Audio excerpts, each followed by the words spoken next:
Guys, do you think what kind of food is this? I want to show you something.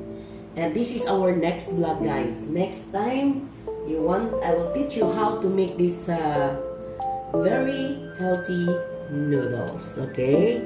This is the noodles I make. Wow.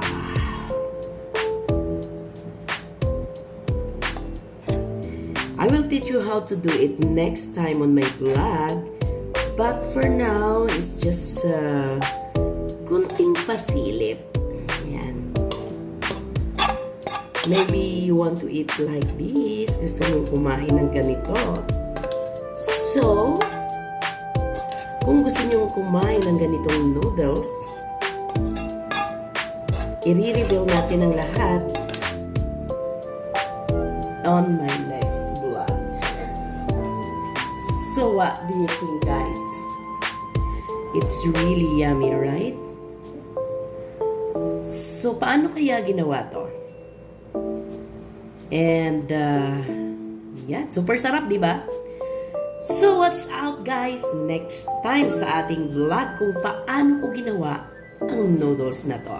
But for now, kakain muna ang inyong mommies and wait. Kung gusto nyong mapanood ang noodles na to in my next vlog, please comment down below. Thank you, guys. Come back, be with me. I just wanna be who